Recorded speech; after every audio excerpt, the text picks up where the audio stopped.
The highly anticipated play All the Way gives us a behind-the-scenes look into President Lyndon B. Johnson's fight to pass the landmark Civil Rights Bill. And today we are so fortunate to have Brandon J. Dirden, who portrays Dr. Martin Luther King Jr. And also we have Roslyn Ruff taking on the role of Roslyn Coretta Scott King. Sorry about that. I'm very nervous because you guys are just, you know, just looking at you is very intimidating. Oh. So I just don't want to mess up this interview because I'm just impressed with your work. So send some love. yes. I mean, you know, you are taking on the roles of these, you know, American iconic figures. You know what I mean? How do you approach something like that? I say very, very, very diligently. I think these are two people who America and the world has come to know and love and revere. So there's a lot of homework involved.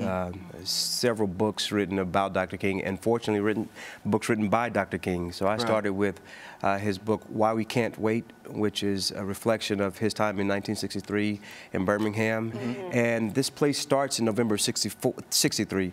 So reading this book, it gave me a great idea and insight to where his mindset was at the time, at the beginning of this play. So that was very helpful. And of course, his autobiography. Okay. And Roslyn? For you, how did you prepare to take on the character of Coretta Scott King? It's extremely intimidating, but I also, two books, because I also play Fannie Lou Hamer. So you're doing double duty, that's right. Yes, Coretta and Well, how do you do that? Well, you know, first act, I have quite a few scenes as Coretta, and Fannie Lou comes up in the second act for 3 scenes, so. I mean, to take these characters, it's just, I think it's just awesome. I'm in awe right now. I'm just staring at you guys. Just keep talking. Okay, well, let's take a look at a clip, and then we'll discuss more, okay? All right. All right. Health, education, literacy, jobs, you name it. We're going to change this country, top to bottom. Well, that sounds extraordinary. There you go. But right now, I need to be able to go back to my people and tell them that this president is committed to civil rights. And that this bill, even without voting rights, will still be a strong bill with no further changes. If I can't do that, I will lose their faith. Wow. Wow. You got his intonation, his mannerisms. Did you study old footage as well? I did. And also, luckily on YouTube, there are several of his speeches, so I keep that running in my dressing room as well. Yeah. And if it's one thing you got to get right, it's got to be the voice, right? Exactly. Right. And you're sharing the stage with Bryan Cranston, Mr. Breaking Bad himself. What's it been like to work with him?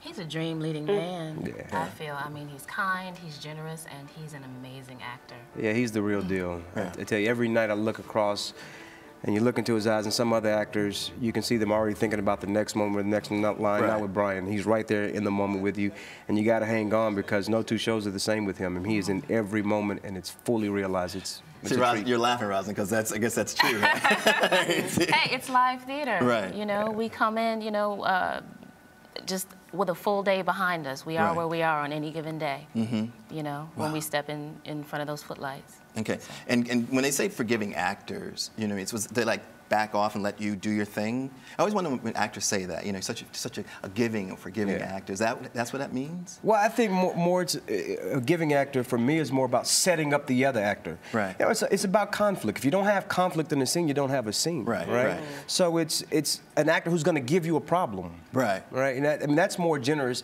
than backing off and relaxing. It's actually more generous to give me something to work against, something to fight for. And I think in this play, not only Bryan, but we got 20 actors in this play who are doing the same thing, who are just causing problems for each other. And being open and being there for one another, because you can be on stage with somebody who's just there. I mean, you're scene partners, but they're kind of acting in a vacuum. Right. You know, so people who are very open and acting with you. Wow. You know. All right. And what would you want the audience to take away from this film? I mean, from this play. For me personally, the further we move away from the moment in time that is the civil rights movement, I think especially for younger people, it can become more like Greek tragedy, you know, than reality. And I think it's nice every once in a while to have that reminder that, you know, people sacrificed a lot. People gave up their lives. People jeopardized their careers for us to be sitting here talking to each other today. You know, it was real. I mean, people really seem to be exploring and revisiting that period. For a number of years, it seemed as if there was sort of collective amnesia about that moment in our history. But now with films like The Butler and plays like this, it seems people are willing to rip off the bandage and look at that wound. Why do you think that is? Why do you think that's happening now? Well, I think it's important that we're at the 50-year anniversary of the passage of the Civil Rights Act, and it's important to do a progress report every now and again. So I look at this play and it says, okay, our founding fathers said that everybody's entitled to life, liberty, and pursuit of happiness, right?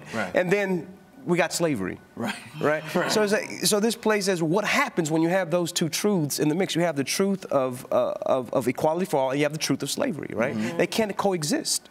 So this but they did for many years. And the hypocrisy of that equality is for something all didn't exist. Exactly. Slavery existed, and equality for some existed. So here's a period that says, are we going to make good on our promises, right? And 50 years ago, we said, yes, we're going to make good on our promises. So now, 50 years later, we say, how are we doing with that? And I think plays like this, movies like The Butler, even with the revival of A Raisin in the Sun, which my younger brother is starring in. I like a good family plug. Jason Dirden. That was slick. Slipped it in. Like Jason Durden. Raisin in the Sun. Raisin in the Sun. Okay. So with plays like that and films like that, we get to take a look and see, are we living up to our potential as America? And I hope everyone who sees this play can walk away with an assessment for themselves. There you go. And to understand that it is a personal responsibility. It's not just the job of our legislators. It is a job when you go and vote in local elections, national elections, go and vote and be educated about who you're voting for. Amen. Roslyn, do you have a sibling that you'd like to plug as well? No. Not at the moment. No, but why do you think this this era in our history is being explored so extensively right now? Well, you know, legislation changes every day. You know, and as we say, we're coming up on this 50th anniversary, and I think that it is so important, especially for people of color, to be so politically aware. Because I know I am not someone who, I consider myself terribly politically aware, and I have been overseas and ran into young people, my contemporaries overseas, who I feel like are more politically intelligent about what's happening here and the history of what has happened here than I. So I think it's a reminder of where we come from and why we need to know and how we need to move forward into the future. We need to be politically aware. Yes, and so not we forget. don't repeat, because like I said, legislation changes every day. You know, last year they just repealed the voting rights, parts of the Voting Rights Act. So Which is astounding. Yes. So let's talk about where we can see this play, how long it's going to run, where we can get tickets, et cetera, et cetera. Let's really sell this thing. Come on. Maybe free tickets. Some comps, maybe. You know, I'm just saying. Hey, this is still Broadway. You know, still show business, not show charity. But start at the Neil Simon Theater. Neil Simon Theater. Okay. On Broadway on 52nd Street, and it is a strictly limited engagement, and we'll be here through June 29th, I want to believe, to say, and it's selling out, so you got to jump on it fast. You have to. It's a fantastic production. I'm proud to be a part of it, and hopefully I'll see you at the theater. Absolutely. I'm going to be there. So I'll be doing this. Right on. Dr. King, Dr. King. That's right. Thank you both so much for being here, and good luck. Break a leg. Thank you so much. And you're watching Arise Entertainment 360.